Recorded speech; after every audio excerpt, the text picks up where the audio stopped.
নমস্কার, আপনি কোমরে ব্যথা নিয়ে শুনলাম এসছেন।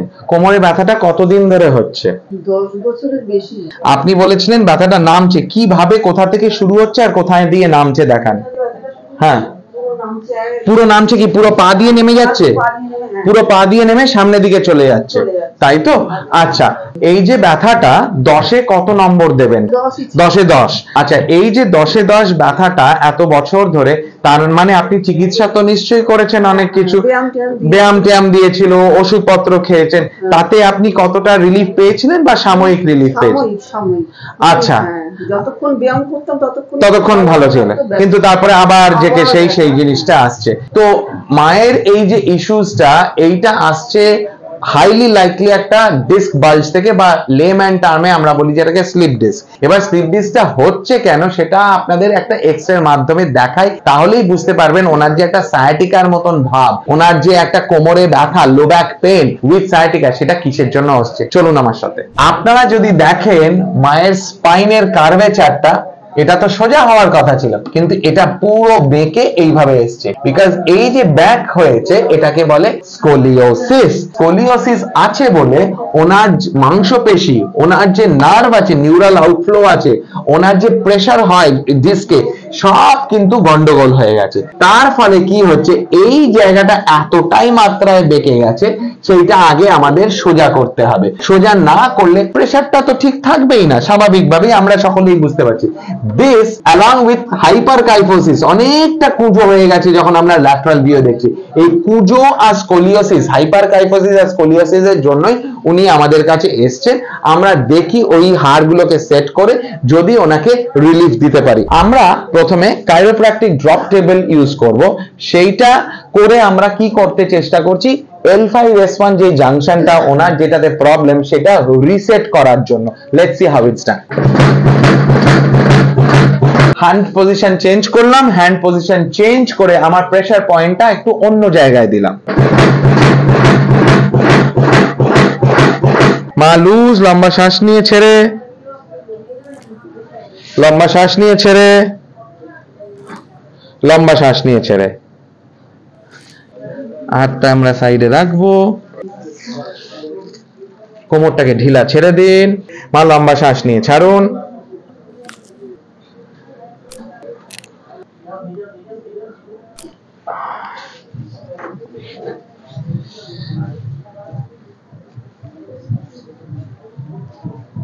বাস, কুনুইটা ধরবেন, নিজের ওপর দিকে তাকাবেন, ওদিকে ঘুরে শুন, ছেড়ে দিন পা।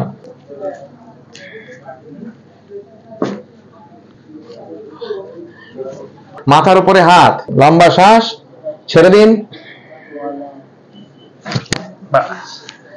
দুটো পা দুদিকে রাখুন, পাটা আমরা ঝুলিয়ে রাখবো, হাঁটুটা দিয়ে চাপ রাখবো, ঠিক আছে? ধরে থাকুন, লম্বা শ্বাস নিয়ে ছাড়বেন, লম্বা শ্বাস নিয়ে ছাড়বেন। মাথার পিছনে হাতটা এরম রাখবেন, একদম ভালো করে ধরে থাকুন, লম্বা শ্বাস নিন, ছাড়ুন। বাস, এখানে দাঁড়াবেন, মাথার পিছনে হাত থাকবে, কোনোই সামনে, লম্বা শ্বাস নিয়ে ছেড়ে, হাত সামনে, দেখি মা, ধরে থাকুন নিজেকে, লম্বা শ্বাস নিয়ে ছেড়ে। কোনো অসুবিধা হচ্ছে কিনা, ওই টানটা পাচ্ছেন কিনা কোমরে, চলে যান, যান যান যান, টাচ করার চেষ্টা করুন, আঙুলটা ধরুন, আবার উঠে পড়ুন।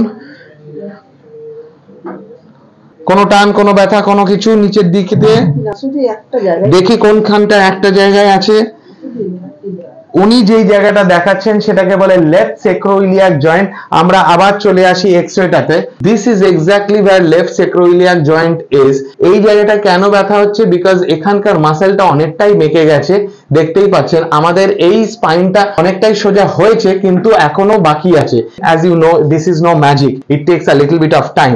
আজকে আমাদের ট্রিটমেন্ট হলো, ওনাকে কিছুদিন পর আবার আসতে বলবো, উইথ দ্য হোপ দ্যাট উনি এক্সারসাইজ যেগুলো আমরা দিয়ে দিয়েছি সেই কাস্টমাইজ এক্সারসাইজ প্রোগ্রাম উনি করবেন।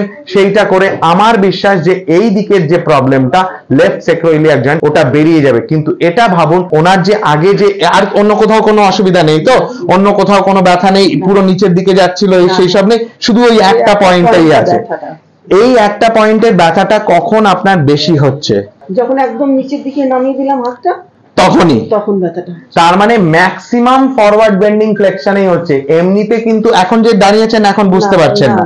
তাহলে it's a stretch pain. Stretch যখনই কখন হচ্ছে, বিকজ ইরেক্টার স্পাইনি মাসলসটা স্ট্রেচ হয়ে যাচ্ছে। এই যাদের একটা দিকে স্যাক্রোইলিয়াক জয়েন্টের ডিসফাংশন আছে, আমি আপনাকে একটা ব্যায়াম দেখাবো, সেই ব্যায়ামটা করলে অনেকটা রিলিফ পাবেন। দেখুন আমি কি করে করছি।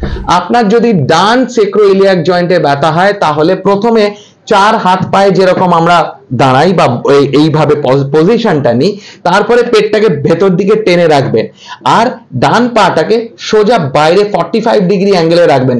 তুলেও রাখবেন না, নিচেও রাখবেন না, প্যারালাল টু দা ফ্লোর হবে, আর এরকম সোজা থাকবে। আবার কিন্তু বলছি মেনটেন করুন পেটটা ইনসাইড, টামি টাক করে। এইটা 10 গুনুন, আস্তে আস্তে রাখুন, আবার পেট টানুন, বাইরে রাখুন, 10 গুনুন, আবার ছেড়ে দিন। 10 গুণে 10 বার দিনে 2 থেকে 4 বার যদি করেন, তাহলে ওই যে পয়েন্ট পেইন কারুর থাকে স্যাক্রোইলিয়াক জয়েন্ট ডিসফাংশন, সেটা কিন্তু অনেকটাই স্টেবিলাইজ করে যাবে। This is one of my favourite sacroiliac joint stabilisation exercise. আপনাদেরও যদি কারুর অসুবিধা হয়, এই এক্সারসাইজটা ওনার সঙ্গে শেয়ার করুন, তাহলেই দেখবেন যে কতটা কমে যাচ্ছে ব্যথাটা।